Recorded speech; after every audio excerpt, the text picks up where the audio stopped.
Now let's head down to Georgia and learn all about the use of prescribed fire. When we get started on these things, we go ahead and pull a map up and we try to figure out which way our wind direction is and how we're going to put our fire breaks in. Is this the highway over here on this west side? That's Highway 24 right there. And what we did is we had one of our guys come in and we put a fire break from here all the way around to here. This is all a big hardwood bottom that falls off about 70 feet, and this is the creek. So we're not really worried about this section, but all this upland section here, we're gonna burn. And today we're gonna have a west-northwest wind, so it's gonna come across sort of like this. And these are our danger spots right here. That's where we're gonna start. We're probably gonna start right here in this corner and catch this side and catch this side and get these good and safe and burn back a little bit. We've got to get this done. This is gonna be quail management this next season. And we've got a lot of green out there, a lot of sweet gum. We want to get that taken care of. It's one of the reasons we waited this late in the season is to kill some of this green vegetation. Yep. Well, let's go do it. All right, sounds good.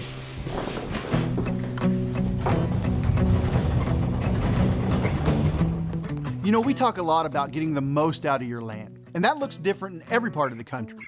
But down in Georgia, pine plantations are a great way to make some money back through soft timber harvest. And with proper management through prescribed fire, you can really add a lot of value through wildlife habitat and excellent hunting. Up here by the highway, I left it thick. What I wanted here really is a barrier. Okay. I didn't want the highway to be a part of this property. I wanted something to just kind of, because we're gonna hunt right up to this edge. And we took a few trees out in here, but not much. But as we get down into here, 100 yards off, you'll see that we've opened it up. And that's where we really took that basil area, the trees per acre down. And it looks good. A lot of work went into getting it like this. We marked the trees and we tried to high grade everything. If you'll look up, what I try to do, another thing is very important, probably the most important thing, is when you mark timber, you're looking for forks. When you come through here, we wanted to take any tree we can, and we're gonna leave a few, but that had a fork in it out. We tried to leave tall, straight, sound trees. That way, if later on we want to take some more out, there'll be, you're always trying to grow poles, telephone poles. So that's our goal here, is these trees, what's left, one day will be straight, pretty, tall, sound, trees.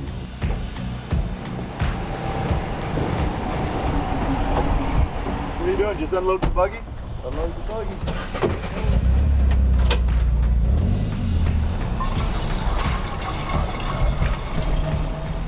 You know, this is so cool for me because I've been down in the South several times hunting on some of the, amazing plantations behind quail dogs, and you get those coveys and you're sitting there in that wide open pine timber with the native grass coming up and the coveys of quail in there, and it's easy to take for granted the fun and the beauty that you're having that day. But this is the first time to actually be down here on one of those properties before it was that pristine, beautiful quail hunting place. So it's going to be such a treat for me today to be able to come out here, actually get to be able to do a little bit of the work and see what it takes to turn one of those properties into one of those amazing places.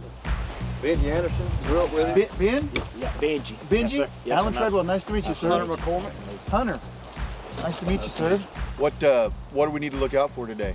The biggest thing is wind's going to be up a little bit, so we're going to need to watch that. But I think we'll be done by lunch or a little after lunch or something like that. So Before it gets too high? Yeah. Get her done? I think we're going to get up to, 20? Yeah, at least. Let's get going. Let's get started.